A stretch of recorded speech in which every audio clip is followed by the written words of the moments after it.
Salut, je suis en train de travailler sur le e-book par rapport à la procrastination ou le report. Donc là, je suis en train de corriger des parties et puis j'ai une réflexion. Enfin, j'allais me poser dans un café tout de suite pour faire des corrections et j'ai une réflexion que je voudrais partager avec toi par rapport au report et que je vais certainement inclure dans le e-book que tu vas pouvoir télécharger ensuite sur mon site ou mon blog. Donc Faisal Afidi Training, et tu trouveras le lien juste au-dessous de cette vidéo que je vais mettre à jour une fois le e-book sera publié. Donc alors en fait, en pensant au report, ce que j'explique dans le e-book, c'est que le report est justifié en fait. Si tu fais pas des choses, si tu as des choses que tu remets tout le temps à plus tard, c'est qu'il y a une raison et c'est une raison valable. C'est pas une raison, c'est pas forcément que tu as de la paresse ou que tu n'as pas d'énergie, parce que si tu y réfléchis bien, en reportant cette tâche, tu en fais d'autres. Tu es en train d'exécuter d'autres tâches en fait. À part, bon, quand tu as la flemme et que tu regardes la télé ou que tu suis ta série préférée, que tu n'as pas envie de descendre la poubelle ou que tu es vraiment... même dans ce cas-là, on peut parler de fatigue et c'est vraiment un moment de repos. Mais bon, on regarde pas les films tout le temps non plus. Souvent, on reporte des tâches en plein milieu de tâches. C'est des fois c'est au bureau, c'est au travail, et puis si on reporte ces tâches-là au travail, c'est au détriment d'autres. Donc finalement, on s'exécute à faire des choses et on n'arrive pas à s'exécuter à faire certaines choses. Alors moi, ce que j'aimerais t'expliquer, c'est que c'est quelque chose qui est tout à fait valable et raisonnable pour ton cerveau. C'est pas pour toi. Toi, tu as d'autres... des objectifs et tu as des impératifs. C'est pas valable pour ton boss, c'est pas valable par rapport à ce que tu dois faire, par rapport à tes responsabilités, et puis ça doit être fait quoi.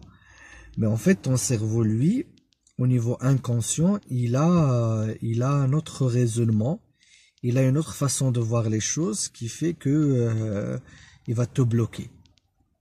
Et donc c'est comme pour un enfant, souvent les enfants résistent, n'aiment pas faire certaines choses, et quand on leur demande pourquoi ils veulent pas, souvent ils nous donnent une raison valable.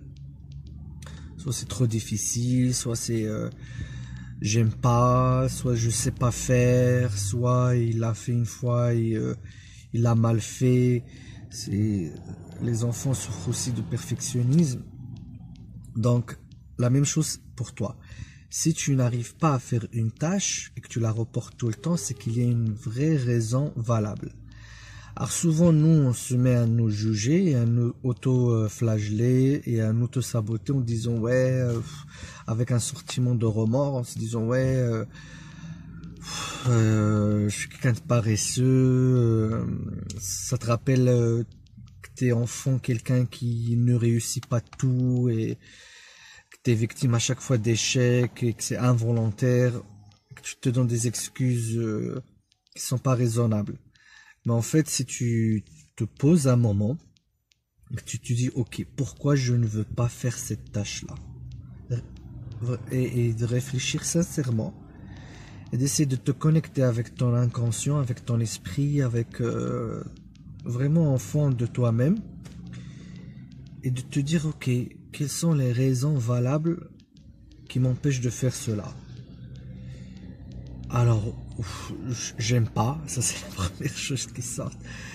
Ensuite, rentre un peu plus en profondeur. Pourquoi t'aimes pas? Qu'est-ce que tu n'aimes pas dedans?